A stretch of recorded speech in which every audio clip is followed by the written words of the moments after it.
누가복음 125번째 시간입니다. 어린아이가 들어가는 하나님 나라라는 제목으로 누가복음 18장 15절에서 17절까지 말씀을 전하도록 하겠습니다. 우리가 보통 이 본문은 어린이 주일이나 이럴 때 성인들을 상대로 설교를 많이 하는 본문인데, 이번 우리 낮은 자리 교회의 어떤 상황 속에서 이 본문이 굉장히 의미가 있는 것 같습니다. 그리고 지금 이 시간 하나님 이 본문을 돌이켜보게 하는 것도 지금 우리 낮은 자리 교회를 중심으로 일어나고 있는 일 가운데서 어떤 결정적인 그런 이 중심을 제공하는 본문 같거든요. 그러니까 혹시 뒤에 문을 좀 닫아주실 수 있나요? 뒤에 이제 아이들이 뭐 떠들고 이렇게 할 수도 있도록. 그래서 오늘 본문을 여러분들 보시게 되면은 예수님이 뭔가 가르침을 베풀고 예수님이 공적인 사역을 하시고 있는 순간에 아이들이 예수님 앞으로 나오는 장면을 보게 됩니다. 사실 이 본문은요, 공간복음 전체에 기록되어 있는 본문이긴 한데, 근데 중요한 건 뭐냐면 이 누가복음의 본문만이 조금 차이를 가진 어조를 가지고 있다라는 거예요. 그리고 이 사실 전체적인 내용은요, 공간복음에서 굉장히 유사합니다. 그러니까 큰 차이가 없어요. 그런데 마태, 마가의 평행 본문과는 다르게 이 누가복음에서는 아이를 지칭하는 용어를 블레포스라고 기록하고 있습니다. 이 블레포스는요, 아주 어린 아기를 얘기해요. 그래서 우리 번역도 자기 어린 아기를 데리고 오메라고 번역되어 있죠. 그런데 다른 본문서를 보면요, 파이디온이라고 단어를 쓰고 있는데, 이것은 어린이를 뜻합니다. 그러니까 한국어로 만약에 우리가 깐난쟁이라고 얘기하는 것과 어린이라고 얘기하는 거에는 뉘앙스 차이가 제법 존재하죠. 그리고 실제 그럼 이 아이들은 갓난쟁이냐 아니면은 어린아이냐라고 했을 때 실제로는 이 아이들은 파이디온 어린아이입니다. 그럼에도 불구하고 누가는 이렇게 어린이들이 오고 있음에도 이 아이들을 아기라고 부르고 있다는 점이에요. 그러니까 다분히 무언가 의도를 가지고 있는 단어 선정이겠죠.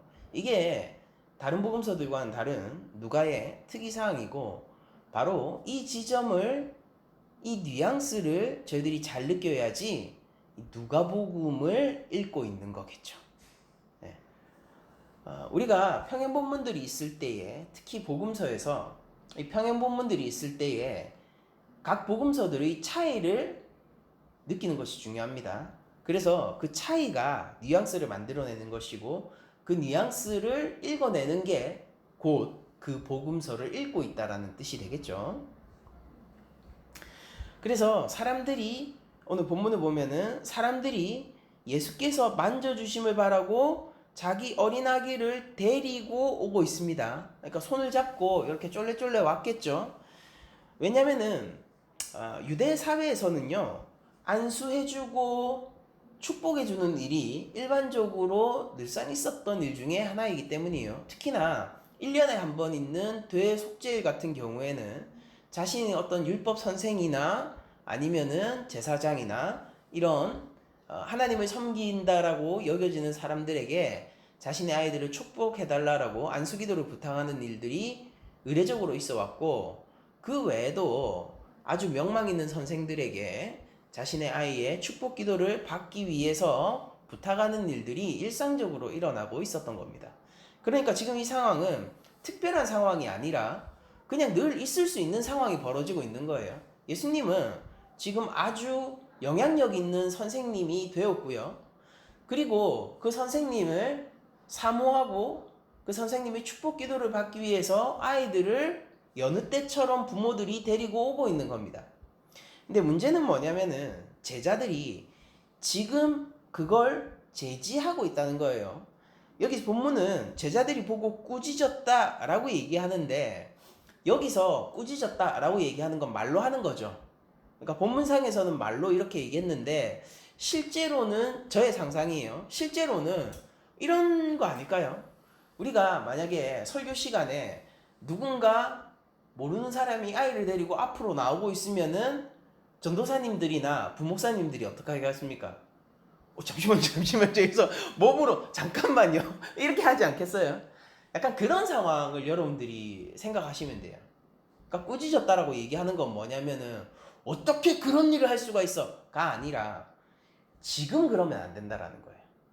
왜냐면 이건 늘상 일상적으로 있을 수 있는 일입니다. 일상적으로 있을 수 있는 일인데 지금 타이밍에 안 맞는다라는 거예요.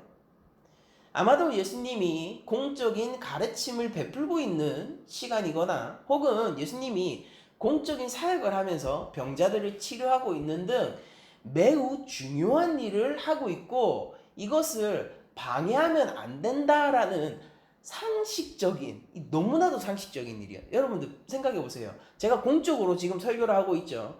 지금 누가 들어와가지고 목사님 우리 아이 축복 기도 좀 해주시겠습니까? 라고 부탁하면은 그럼 저도 이렇게 얘기할 거예요. 끝나고 나서 얘기합시다라고. 그 상식적인 일이잖아요. 끝나고 그리고 아마 누군가가 이제 성도님들이 막아서겠죠. 막아서면서 끝나고 부탁하셔도 됩니다. 라고 얘기를 하겠죠. 그러니까 제자들도 지금 그런 뉘앙스로 행동을 하고 있는 거예요. 그러니까 이게 지금까지 벌어지고 있는 일들은 상식적인 일이에요. 조금 몰상식한 부모와 그것을 제지하여서 예수님의 공적인 가르침 혹은 공적인 사역, 뭔지는 본문이 안 밝히고 있어요. 공적인 가르침 혹은 공적인 사역을 하고 있는 예수님을 보호하려고 했던 그러니까 아주 일상적인 풍경 중에 하나란 말이에요. 그러니까 해프닝으로 넘어갈 수 있는 정도 일이에요, 이거는. 그런데 그때 예수님이 그 모습을 보시고 16절에 보시면은 예수께서 그 어린아이들을 불러 가까이 하시고 라고 기록되어 있죠. 근데 예수님은 제자들이 상식적인 행동을 하고 있는 것을 금지시킵니다. 그러면서 다소 몰상식한 행동을 하고 있는 그 부모를 곁으로 오게 해요. 그리고 본문은요, 그 부모를 부른다라고 얘기하지 않고 그 아이들을 부르고 있다라고 얘기를 하고 있는 거예요. 여러분들 생각해 보시면은요, 제가 지금 방금도 예를 들었지만은 이거 뉘앙스를 잘 파악하셔야 되는 게 설교 시간에 누군가 아이를 데리고 들어오잖아요. 그럼 시선이 누구한테 가죠? 그 부모에게 가요. 우리 성도님들은 약한 자들을 사랑하는 마음이 있어서 아이들이라고 대답했는데 죄송합니다. 제가 너무 틴가 봐요. 근데 부모들이 왜 저렇게 몰상식한 행동을 하지라고 부모에 대한 그 시선을 저희들이 보내게 되는 거죠. 그리고 아이들을 저 부모가 오지 못하도록 컨트롤해야지라는 시선을 보낼 수 있게 되죠. 근데 예수님은 그 순간 아이들을 계속 주목하시고 계신 거예요. 그래서 부모를 허락한 게 아니라요. 아이를 허락하신 거예요. 제자들은 꾸짖었을 때 그럼 과연 부모에게 꾸짖었을까요? 아이에게 꾸짖었을까요? 네가 왜 와? 라고 했을까요? 아니면 부모님 이러시면 안 되죠 라고 했을까요? 그러니까 부모에게 얘기했겠죠. 그럼 예수님은 제자들이 부모를 제지하는 것을 뭐라고 했다라기보다는 아이를 가까이 하고 싶었다라고 보는 편이 더 합리적일 수 있을 것 같습니다. 저는 그런 식으로 본문을 해석하고 싶은데 그래서 예수님은 그 아이들을 가까이 부르십니다. 그리고 이 아이들을 가까이 부르심으로 인해서 그것이 공식적인 가르침이든 공식적인 사역이었든 그 어떤 것이었든 간에 그 순간 예수님이 하고 싶은 가장 중요한 이야기를 하시는 거예요. 그러니까 예수님의 이런 그 설교자적인 면모라고 해야 되나요? 이런 부분들이 때때로 저에게 되게 놀랍게 다가올 때가 있거든요. 그러니까 예수님은 이런 돌발적인 일들을 오히려 뒤집으셔서 가장 중요한 설교의 핵심으로 만들어버리는 경우들이 계시는데요. 이제 저는 설교자로서 그런 능력이 되게 부럽죠. 흔들리지 않고 어떤 돌발사항이 일어나도 오히려 그것을 오늘 가르침의 가장 중요한 부분으로 승화시킬 수 있는 그런 능력들. 근데 예수님은 그런 분이시란 말이에요. 근데 그 예수님이 이 아이들을 불러 가까이 하게 하고 이렇게 얘기합니다. 부모를 말려라가 아니라 어린아이들이 내게 오는 것을 용납하고 금하지 말라. 하나님의 나라가 이런 자의 것이니라 라고 가르침을 베푸세요. 그리고 우리들이 잘 알고 있는 것처럼 지금 18장은 종말론 파트죠. 누가복음에. 누가가 이 본문을 굳이 종말론 파트에 데려다 놓았다라는 것은요. 이것이 하나님 앞에서 영원한 심판과 영원한 하나님 나라를 가르는 기준 하나를 제시하려고 하는 의도를 가지고 있다라고 저희들이 받을 수가 있고요. 그러면은 종말적인 신앙, 영원한 하나님 나라의 신앙을 우리들이 가지기 위한 핵심적인 요소가 뭐냐면은 어린아이인 거예요. 어린아이. 우리 교회를 보면은 이전까지는 제 아들 한 명밖에 없다가 이제 다양한 아이들이 이제 눈에 보이기 시작했습니다. 제가 무슨 얘기를 하고 싶냐면은 이 아이들이 우리의 스승이에요. 이제 성인 설교가 시작됐고 이제 우리 꼬마들은 어린이 설교 받고 이제 공과 공부하러 갔죠. 근데 그 아이들이 우리의 스승이라는 거예요. 그게 어느 정도의 스승이냐면은 영원한 하나님 나라냐 혹은 영원한 심판이냐를 가르는 핵심적인 기준을 제시하는 스승이라는 것입니다. 그래서 우리는 첫째로 지금 이 시간 무엇을 할 거냐면은 이 어린아이들에게서 배울 거예요. 그러니까 어떤 지점을 배워야 되느냐? 이 아이들이 악이라는 지점을 배울 겁니다. 제가 앞서 말씀드렸던 것처럼 누가는 브레포스라는 단어를 통해서 일반적으로 어린이들을 가리키고 있는 파이디온이라는 단어를 거부하고 있습니다. 그리고 이거는 되게 어색한 표현이에요. 우리 아들이 초등학교 2학년이죠. 제가 귀엽다라고 해서 우리 똥강아지, 우리 애기라고 부를 수는 있어도 누군가 기록을 할 때 이 2학년짜리 아이를 보고 아기라고 적진 않을 거예요. 어린이라고 적겠죠. 아동이라고 적겠죠. 근데 누가는 명백히 엄마의 손을 잡고 걸어올 수도 있고 예수님의 말을 알아들을 수도 있는 정도의 어린아이를 데려다가 아기라고 부른단 말이에요. 하나님 나라는 아기들이 가는 거라고요. 근데 아기의 특성이 무엇이냐? 그게 바로 17절에서 예수님이 얘기해 주시고 계신 것입니다. 내가 진실로 너희에게 이르노니. 예수님이 항상 가장 중요한 가르침을 베푸실 때에 하시는 자주 사용하시는 어구죠. 내가 진실로, 아멘. 내가 진실로 너희에게 이르노니. 누구든지 하나님의 나라를 어린아이와 같이 받아들이지 않는 자는 결단코 거기 들어가지 못하리라. 아기의 어떤 지점을 예수님은 지적하시고 계시냐면은 아기가 무비판적으로 수용하고 있는 그 태도를 예수님은 우리에게 배우라라고 얘기를 하시는 것입니다. 제 아이가 어릴 때가 생각나요. 지금 이제 엄마 아빠한테 듣지 승질도 내고 화도 내고 하지만은 이 아이가 어렸을 때, 아기였을 때는 어땠냐면요. 부모가 세상의 전부였습니다. 제 아내와 제가 그 아이 세상의 전부였었다. 제 아내와 제가 공급을 끊기로 결정하는 순간 그 아이는 죽어요. 물을 주지 않기로 결정하는 순간 그 아이는 목말라 죽고요. 음식을 주지 않기로 결정하는 순간 그 아이는 배고파 죽습니다. 그 아이는 추운 겨울날 옷 하나 챙겨 입을 줄도 몰라서요. 항상 바리바리 싸매줘야 됐고요. 밖에 한겨울에 외출을 하게 될 때면은 우주복 같은 이런 걸 입혀가지고 그러고 나서 또 추울까봐 뭐 추우면은 덮일 담요 같은 걸 따로 챙겨가지고 밖으로 갔었던 기억이 납니다. 그러니까 받아들이는 거예요. 전부 다 그냥. 그럴 수밖에 없기도 하고요.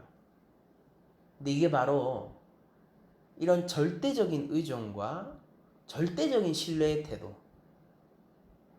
그리고 하나님의 나라가 나를 구성하고 있는 세상의 전부인 것처럼 받아들이는 태도, 이것이 영원한 심판과 영원한 하나님 나라의 백성이 되는 기준 가운데 하나라고 예수님은 제시하시고 계신 것입니다. 자녀를 키우면서 알게 되는 것 중에 하나가 뭐냐면요, 부모라는 거는 진짜 힘든 일이라는 걸 알게 됐습니다. 어떠냐면 이런 거예요. 저는 제 자녀를 키우면서 이런 식의 생각을 했었는데요. 이 아이는 도대체 뭐길래 자기 부모의 생명을 아무렇지도 않게 요구하는가라는 생각을 했었어요.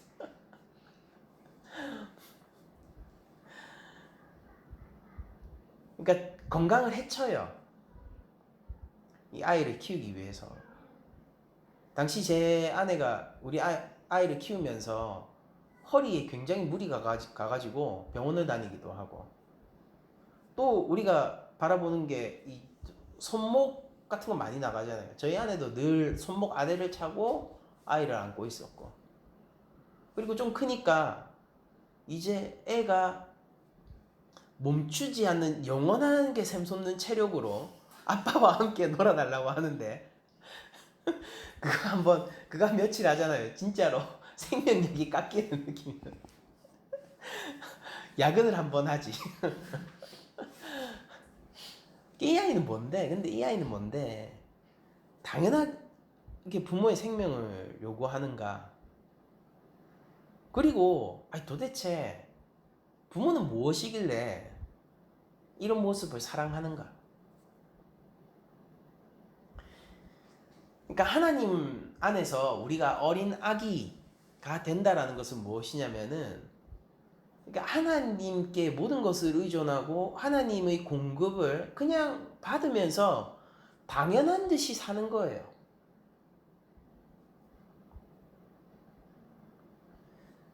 그러니까 너무 할 정도로 당연한 듯이 사는 겁니다. 제 아이가 어린아이일 때 그랬던 것처럼요. 그리고 모든 아이가 어린아이일 때 그런 것처럼, 그리고 우리의 과거에 우리 부모님들에게 그랬던 것처럼 하나님에게 그냥 당연하게 공급을 바라고, 그러니까 하나님이 주시는 것으로만 먹고 마시고 하나님 나라를 전부인 것 마냥 그냥 살아가는 거예요. 의심 없이 그냥 받아들이는 거예요. 이 하나님 나라의 백성 가운데서는요, 누구도 이런 생각을 하지 않아요. 하나님, 제가 좀 폐를 끼치는 건 아닙니까? 누구도 그렇게 생각하지 않아요. 왜냐면 어린아기이기 때문이에요. 그리고 당연하다는 듯이 더 요구하는 거예요. 진짜 힘들었던 게, 우리 아들이 열심히 놀고 이제 지쳐가지고, 자기도 지칠 때가 올 거 아니에요. 방전될 거 아닙니까? 방전될 때가 오면은 이제 겨우 쉬는가 했는데 한 10분도 안 돼서 회복돼서 달려오던 그 시간. 회복도 어찌나 빠른지. 그리고 나서 지금까지 많이 놀았잖아요. 그런데도 그 아이가 요구하는 게 뭐냐면요, 아빠 한 번 더. 그럼 어떡합니까? 또 들고 막 돌리고 던져주고 난리를 해야 됩니다. 그러면은 저는 어떤 상태예요? 저는 회복이 안 된 상태예요. 근데 제 아들은 저의 상태를 한 번도 고려해 준 적이 없어요. 근데 우리가 이런 지점을 아이들에게서 배워야 되는 지점이라고 본문이 가르치고 있는 거죠. 하나님의 나라는 무궁하고 끝이 없고 하나님의 영광과 하나님의 높으심, 하나님의 놀라움은 참으로 끝이 없죠. 그러니까 그걸 당연하게 생각하는 거예요. 그걸 당연하게 받아들이고 아버지가 나의 아버지 된 사실을 그냥 인정하고 수용하는 겁니다.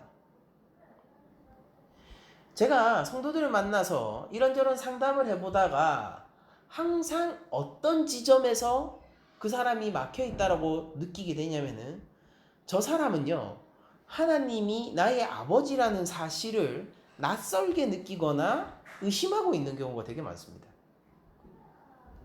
사실 우리 낮은 자리 교회에 상담을 하러 오게 된다라는 것은 이게 쉽지 않은 인연일 뿐더러 웬만해서는 오지 않아요. 아시잖아요. 그냥 진짜로 굴러 갈 데 없어서 저한테 와서 상담을 하는 경우들이 많습니다. 저희 교회는 그만큼 작은 교회이기도 하고. 그리고 그런 사람들이 어김없이 가지고 있는 힘듦이 뭐냐면은 하나님을 재판장으로만 알지 하나님을 나의 아버지로 인식하는 것이 없다라는 지점이에요. 하나님은 아버지시래요. 그런데 그 아버지가 폭력적인 가장처럼 그 사람한테 인식되어 있는 것 같아요. 말은 사랑이 넘치십니다. 은혜를 베푸십니다. 하나님이 은혜를 이끄셔서 여기까지 왔죠. 뭐 목사님과 만나게 됐죠. 그렇게 얘기하죠. 근데 조금만 한 걸음 더 깊이 들어가 보면요. 그것뿐인 얘기고요. 그 심층에는 뭐가 자리하고 있냐면은 그 아버지를 폭력적인 가장으로 인식하고 있어요. 사실은 그분을 재판장으로만 인식하고 있는 겁니다. 그럼 이런 경우 오늘 본문에 비추어 볼 때 그에게 하나님 나라가 허락되겠습니까? 아니죠. 저는 숨 쉬듯이 여러분들이 신앙생활을 하셨으면 좋겠습니다. 무슨 얘기냐면은 그냥 숨 쉬듯이 하나님의 은혜를 그냥 당연하게 여기고요. 은혜가 떨어질 때 그냥 당연하게 요구하고요. 좀 너무하다 싶을 정도로 하나님에게 사랑을 요구하고요. 좀 너무하다 싶을 정도로 하나님의 오래 참으심과 긍휼함과 인내를 요구하셨으면 좋겠어요. 그리고 그렇게 해놓고 아무렇지도 않게 헤헤 웃으면서 10분 있다가 아빠 한 번 더라고 외치는 여러분들이 되셨으면 좋겠습니다. 제 아들은 아버지인 저한테 그랬거든요. 그리고 우리의 하늘 아버지도 자녀가 그렇게 하시길 원하거든요. 그러니까 너무 당연하게요.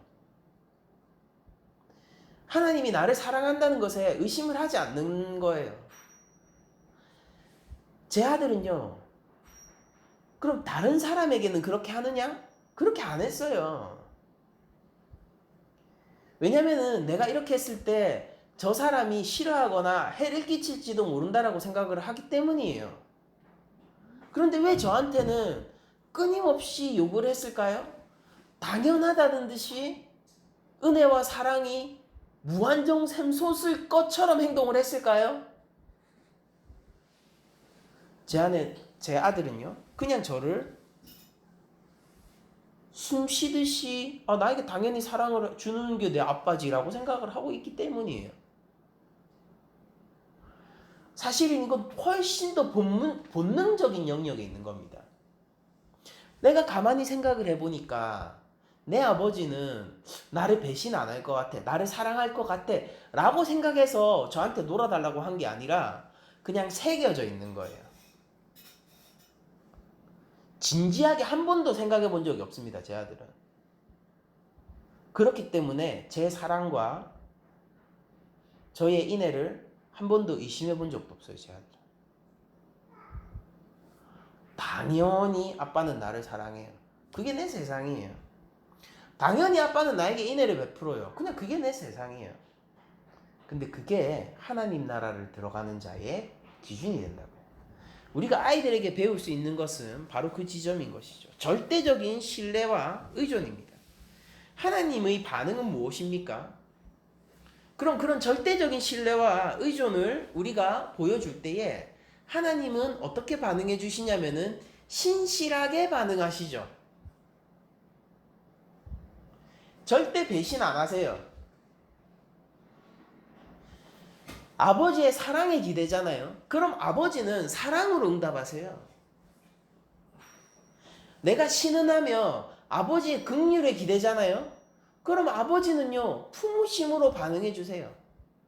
한 번도 배신하지 않고 우리의 하나님은요, 언제나 신실하게 응답하시는 것입니다. 여러분들, 우리가 의심하지 않는 신앙이라고 했을 때 그것이 단순히 무지성적이고 무비판적인 신앙을 가지라는 뜻이 아니라, 여러분들 진짜로 의심하지 않는 신앙은요, 인격에 대해서 의심하지 않는 신앙이라는 편이 훨씬 합당할 거예요. 저는 의심하지 않는 신앙을 추구합니다. 그러나 저는 지식적으로는 굉장히 많이 의심했고요. 굉장히 많은 의심을 해결하면서 왔고요. 지금도 얼마든지 질문할 수 있어요. 왠지 아세요? 저는 하나님을 인격적으로 한 번도 의심해 본 적이 없기 때문이에요. 내가 모르는 게 있고 하나님에게 질문을 했을 때 이 아버지는 대답을 해주실 것이라는 인격적인 신뢰를 저버린 적이 없기 때문에 저는 항상 의심할 수 있는 자가 되었습니다. 그러니까 제가 성경을 보면서 의문을 품고 그런 것들에 대해서 신학적인 해결의 여정을 거치고 이런 것들은 너무 당연하죠. 왜냐하면 저는 의심하지 않는 신앙을 가졌거든요. 지성적이 아니라 인격적인 측면에서. 내 아버지니까요. 제 아들이 저한테 질문을 했다는 사실로 평가받지 않아요. 무엇이냐면은 오히려 기쁘죠. 그 질문 여하에 따라서는 제가 칭찬해 줄 수도 있어요. 어떻게 그런 질문을 했어? 진짜 똑똑한 것 같아. 나름대로 막 모든 부모들이 자녀에게 품는 그런 환상을 저도 품으면서 그게 네가 예사애가 아니야. 어떻게 그런 질문을 해? 알려줄게. 질문 잘했어. 오히려 칭찬해 줄 수 있다고요. 왜냐면은 제 아들은 저를 한 번도 의심하지 않기 때문이에요. 사실은 제 아들이 이제 초등학교 2학년이고 지식적인 측면에서 저와 굉장히 큰 차이가 나지 않습니까? 그래서 아직까지는 이 아이가 저에게 질문을 하면은 거의 대부분의 것들을 대답해 줄 수가 있습니다. 제가 대답 못하는 거는 포켓몬 종류 이런 거 말고는 다른 것들은 다 대답해 줄 수 있어요. 그래서 제 아들은 뭐라고 얘기하느냐면은 우리 아빠가 다 안다라고 생각해. 중고등학교 정도만 가도 그게 진실이 아니라는 것을 스스로 깨닫게 될 테지만은, 근데 우리는 어떻습니까? 우리 하늘 아버지는 진짜로 다 아는 분이잖아요. 우리가 하나님에게 인격적으로 의심하지 않는 순간, 그렇게 하나님에게 인격적으로 절대적으로 의존하고 인격적으로 하나님의 사랑과 인애 가운데 우리를 완전히 내던지는 순간 우리에겐 자유의 세상이 열리는 것이고, 하나님 앞에 얼마든지 질문하고 하나님을 향하여서 소리칠 수도 있고 하나님한테 때로는 땡깡도 부리고 하나님을 조르기도 하고 그런 모든 것들이 가능해지는 것입니다. 그리고 아버지는 신실하게 반응하실 거예요. 증거가 뭐냐고요? 하나님 나라를 주실 때 증명될 겁니다.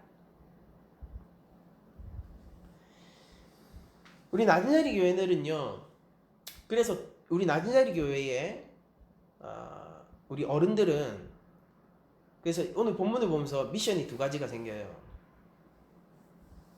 뭐냐면 첫 번째로 무엇이냐면은 이 아이들을 스승 삼아 하나님 앞에서 우리들이 어떠해야 하는지를 배우는 겁니다. 자녀가 계신 분은 자녀가 나에게 어떤 태도를 취하고 있는가를 바라보세요. 그게 우리의 스승이 될 것입니다. 그리고 자녀가 없더라도 우리 교회 안에서 아이들을 보실 때에 이 아이들이 여러분들을 어떤 시선과 어떤 믿음과 어떤 신뢰로 바라보는지 여러분 한번 느껴보세요. 교회 안에서 만나게 된 어른이기 때문에 의심 없이 신뢰하고 의심 없이 믿음을 줄 거예요. 거기에서 우리가 배워야 하는 거예요. 우리도 하나님께 그러해야 합니다. 그게 바로 종말론의 구도 가운데서 하나님 나라를 끝까지 소유하게 되는 자의 신앙적 태도라는 것입니다. 그리고 우리들은 부모가 아이들의 손을 이끌고 예수님 앞에 갔던 것처럼 이 아이들의 손을 이끌고 예수님 앞으로 갈 수 있어야 하는 거예요. 우리 교단은 개혁파 교단으로서 유아 세례를 허용하죠. 그런데 침례교단은요, 유아 세례가 없습니다. 왜냐면은 그 아이가 직접 자기의 인식 가운데에서 자기가 자발적으로 신앙을 고백할 때에 세례를 받아야 하기 때문이다 라고 생각하기 때문이에요. 우리 아민이를 생각해 봅시다. 우리 아들 날 때부터 부모가 교회를 다니고 있었고 아빠는 목사였습니다. 엄마가 어릴 때부터 그냥 숨쉬듯이 성경 가르쳐주고 있고, 그리고 엄마가 항상 뭐 하나님 감사합니다, 뭐 밥 먹을 때 기도해, 그러면서 자라고 있어요. 아민이 삶 속에서 신앙이라는 것은 자발적인 영역입니까? 아니면 수동적인 영역입니까? 상당 부분 문화로서 형성된 수동적인 부분이 훨씬 많죠. 그런데 중요한 건 뭐냐면은 예수님이 그렇게 수동적으로 온 아이를 기뻐하신다라는 점이에요. 중요한 건 뭐냐면은 우리가 이 아이들을 손을 잡고 예수님에게로 인도하게 되었을 때, 우리 낮은 자리 교회에 오게 될 모든 아이들, 그게 누구든지 간에요. 그 모든 아이들의 손을 잡고 예수님에게로 인도하게 될 때 예수님은 이것을 기뻐하실 것이라는 사실입니다.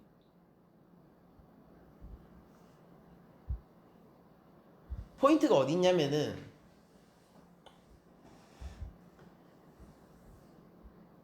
내가 자발적으로 나의 신앙을 고백해도 그건 하나님이 부르셨기 때문이고, 내가 상당 부분 수동적으로 문화로서 신앙을 형성하게 돼도 그건 역시 하나님이 부르셨기 때문이라는 사실이에요. 이게 훨씬 중요한 포인트라고요.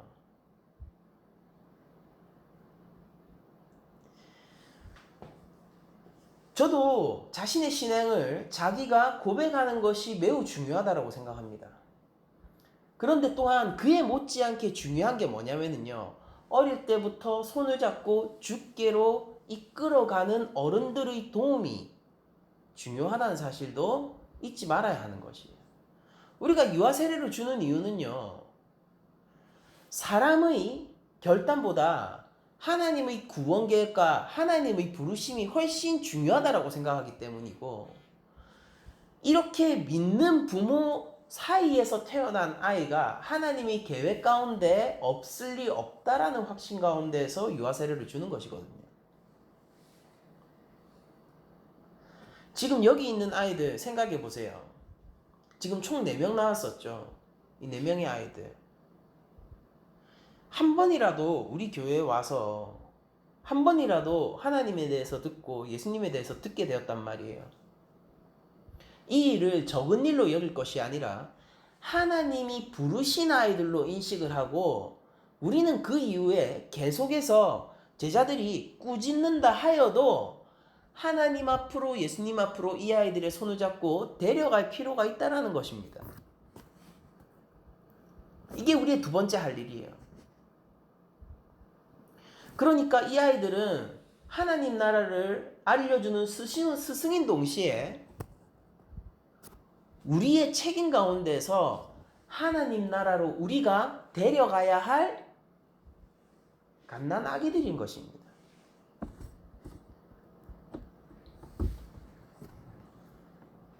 우리에게는 겸손과 동시에 책임감 둘 다가 필요하겠죠. 그리고 이 아이들을 예수님에게로, 하나님에게로 손을 잡고 이끌고 가서 축복 기도를 받게 하기 위해서 끌고 갈 때에 우리에게 가장 중요한 태도, 이렇게 이 아이들의 손을 잡고 끌고 갈 때 어떤 형태, 어떤 태도로 이 일을 해야 하느냐라고 물으신다면은 그게 바로 하나님을 본받아 그 일을 해야 된다라는 것이고, 가장 중요한 건 신실성이라고 대답할 수 있을 것 같습니다. 예수님은 이렇게 가르치십니다. 하나님을 온전히 신뢰하고 의존하는 자만이 하나님 나라에 들어갈 수 있다.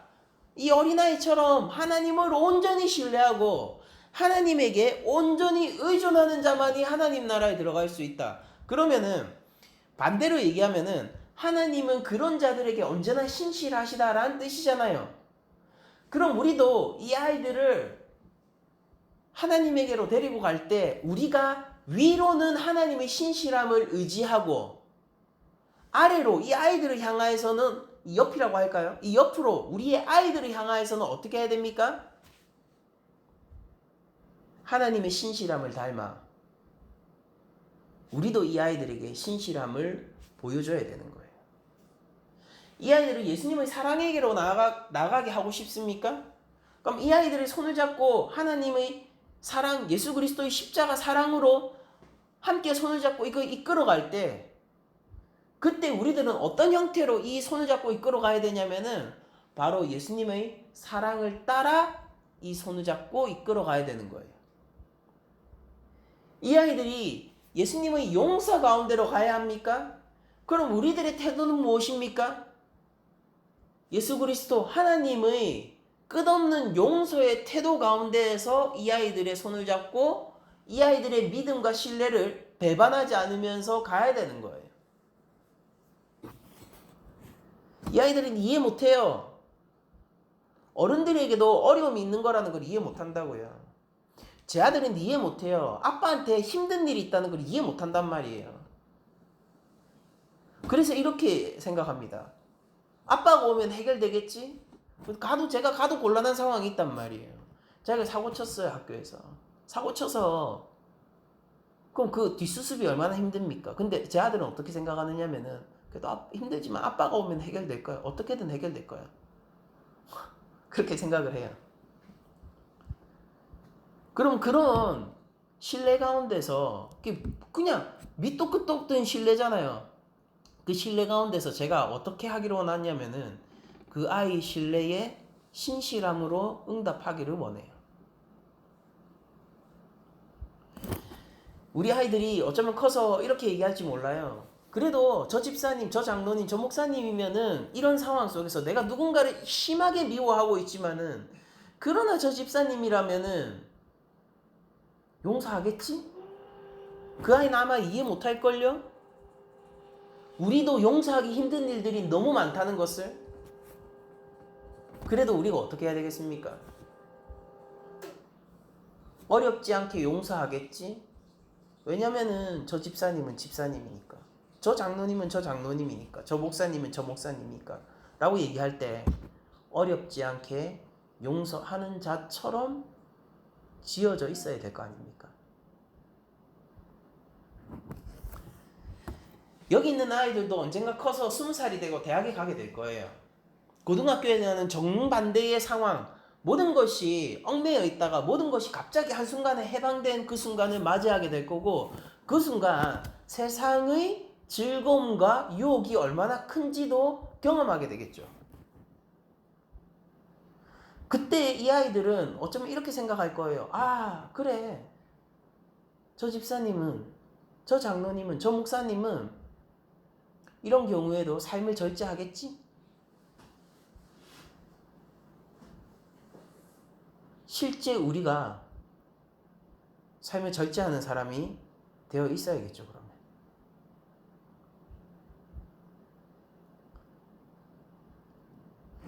이 아이들의 신뢰가 그냥 쏟아질 때 우리가 그걸 원하든 원하지 않든 우리에겐 책임이 생기는 겁니다.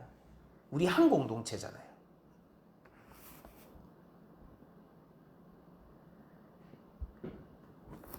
이 아이들이 여기서 웃으면서 뛰어노는 순간요, 이 아이들이 여기에서 즐겁게 하하호호 하는 순간 우리에게 원하든 원하지 않든 책임이 생기는 거예요. 어떤 책임이 생기겠습니까? 응답해야 되는 책임이에요. 누구처럼? 하나님처럼 신실하게.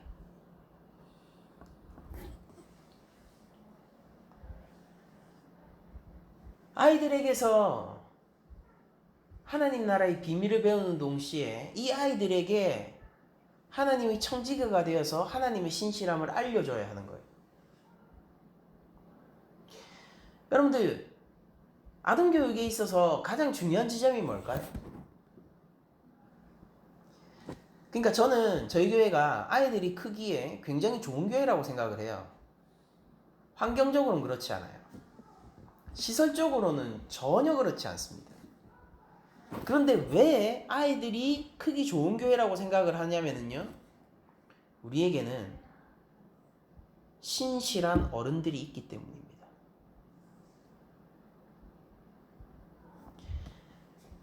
여러분들, 이제 이게 한번 서기 시작하잖아요. 지금 우리 아이들을 향한 신학이 우리 낮은 자리 교회에 걸맞는 형태로 지금 형성되고 있는데, 이게 한번 형성되면요, 이제 앞으로 낮은 자리 교회가 어떻게 오래가고 어떻게 바뀌든지 간에 기본적으로 이 신학 위에서 아이들을 돌보게 될 텐데, 아이들은 우리의 스승이면서 동시에 우리가 하나님께로 이끌어야 할 책임을 가진 존재라는 이 신학 위에서 모든 것이 벌어지게 될 거고, 그리고 이 아이들에게 우리들이 신실하게 반응하기 위해서라도 뭐가 돼야 되냐면 우린 예수님의 제자가 돼 있어야 돼요.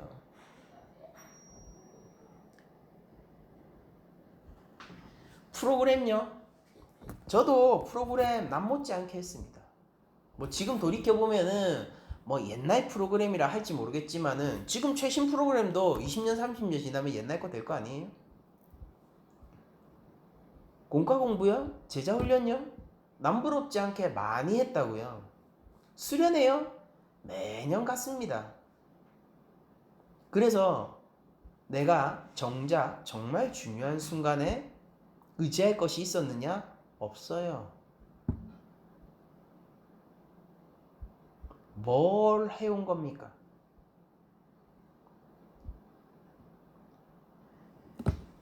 제가 보고 배울 등이 없었어요.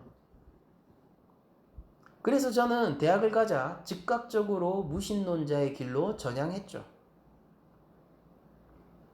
아주 빠른 속도로요. 그리고 거기서 영향을 많이 받았던 것 중에 하나가 뭐냐면은 거기에는 보고 배울 등이 있었어요. 거기에는 거짓말하지 않고 아주 정직하게 학문을 하는 사람이 있었고요. 거기에는 적어도 자기가 알고 있는 진리를 타협하지 않는다 라고 객기를 부리는 사람들도 있었고요. 제가 보고 배울 등들이 많았습니다. 그러나 교회에서는 없었어요. 왜냐면은 나에게 거짓말하지 말라 라고 공과를 가르쳐준 선생님이 거짓말하고 있고, 예수님이 우리의 전부다 라고 얘기했던 장로님이 돈을 더 사랑하는 걸 발견하게 되고, 크면은 다 알게 되는 거 아닙니까? 언제까지 속이겠어요? 원수를 사랑하라 라고 설교했던 목사님이 끝까지 교회에 해를 입힌 사람을 용서하지 못하는 장면을 실시간으로 보고 있을 때 어린 저에게 무슨 생각이 들었을까요?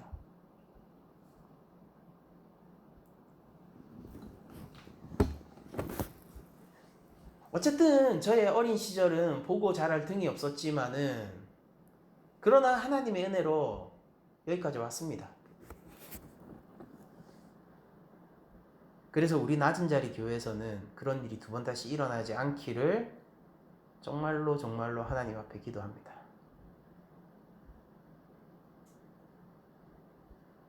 이 아이들이 커서 저를 비롯한 우리들을 생각하며 세상의 답을 적용하는 모습을 떠올릴 수 있었으면 좋겠어요. 좋은 프로그램 하나 한다고 형성되는 게 아니에요. 보고 자라는 거예요. 언젠가 삶에서 정말 중요한 결정을 해야 될 때요. 진짜 중요한 결정을 해야 될 때요. 1차적으로 뭐 대학 전공 정하는 것도 그런 거겠죠. 정말 중요한 결정을 해야 될 때 그때 떠올릴 수 있는 사람들이 있었으면 좋겠어요. 우리 교회에서 자란 아이들은요. 그래서 그때 단순히 나에게 이익이 되는 것을 선택하는 것이 아니라 옳은 일을 행할 수 있는 사람이 되었으면 좋겠어요. 여기에서 자라난 아이들이요.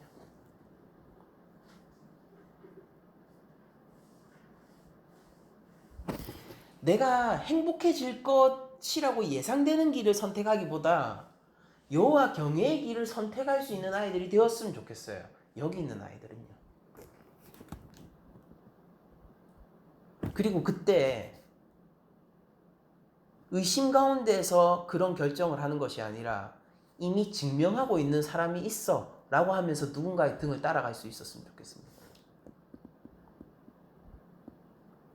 우리가 신실한 그리스도인이 됩시다. 이 아이들을 위해서. 좋은 프로그램요 있으면 좋겠죠. 더 중요한 건 신실한 선생님이에요. 인격적인 배움과 인격적인 관계. 최고 유치원요 더 중요한 게 뭔지 아세요? 신실한 부모잖아요.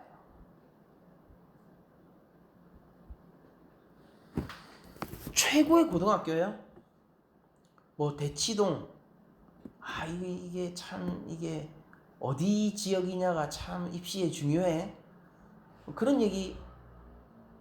참 어떤 선생님이냐가 훨씬 중요한 게 뭐예요? 인격적인 부모 아닙니까?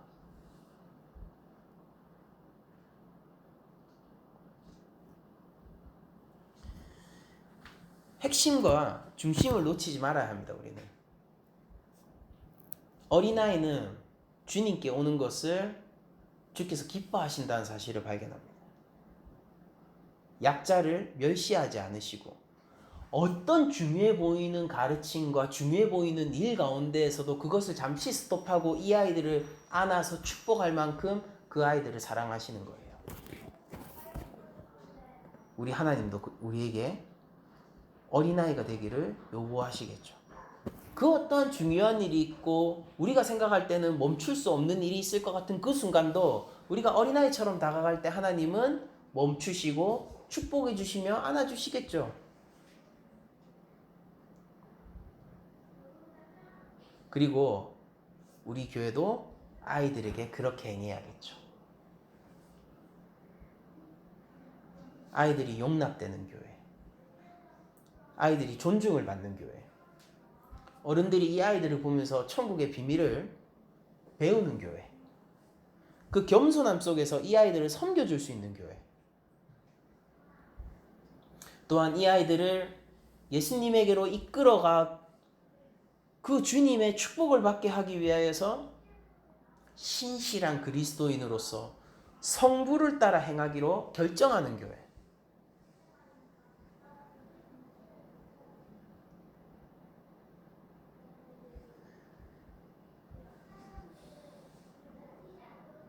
만들어 갑시다. 예수님이 우리 교회에게 요구하시고 있는 거예요, 지금. 그럼 순종하면 그뿐인 거예요. 어느 정도의 성취를 이룰 수 있는가? 그건 모릅니다. 중요한 건 뭐냐면은 순종하기로 결단하고 실제 순종을 하는 것입니다. 이 아이들이 이런 교육 안에서 몇 명이 자랄지 그건 우리 속 안에 달려있는 게 아니에요. 중요한 건 뭐냐면은 우리가 해야 할 일을 하는 것입니다. 여러분들 말씀 마치겠습니다. 하나님 나라에 들어가는 어린아이가 되십시오. 또한 어린아이를 하나님 나라로 이끄시는 어른이 되십시오. 하나님을 따라 행동하시고 하나님의 신실함을 따라 신실한 그리스도인들이 되시고 이 아이들이 보고 자라는 등이 되어주시고 여러분들이 이 아이들에 앞서서 하나님 말씀은 참으로 세상을 이기었다는 것을 증명해 주십시오. 여기 있는 분들만 다 증명하여도 그 아이들은 최소 5건 이상의 증거를 가지고 세상으로 나갈 수 있어요. 무슨 얘기냐면요. 압도적인 강함이 생길 거라는 거예요. 저는 단 한 건의 증거만 있었어도요. 돌아서지 않았어요. 하나님을 버리지 않았다고요. 그것은 저의 연약함 때문이지만은 그러나 또 한편으로 누구도 저에게 하나님 말씀을 세상 가운데서 증명해 준 사람이 없었기 때문 그것도 사실 단순히 저의 약함만을 탓하기에는 진짜 한 명도 없었거든요. 단 한 명 있었어도 전 돌아서지 않았을 거예요. 근데 우리가 하나님 앞에서 증명하잖아요. 지금 이 설교를 듣고 있는 지금 이 자리에 있는 우리가 하나님 말씀이 참으로 진리임을 세상 가운데서 증명하잖아요. 이대로 살아도 아무 문제 없는 거를 오히려 이것이 더 하나님 앞에서 올바르고 자유로운 길임을 우리가 증명하지 않습니까? 5건의 증거를 가진 그 아이는요. 세상이 감당할 수 없는 아이가 될 것입니다. 하나님의 용사로 자랄 거라고요. 그 아이가 나중에 하나님 앞에서 평가를 받게 됐을 때 종말론적 본문이죠. 여기 우리 교회에 모인 아이들이 나중에 하나님의 준엄한 심판대 앞에서 평가를 받게 되었을 때 우리의 이름이 그 아이의 이름과 함께 명예롭게 불리기를 우리가 기도합시다.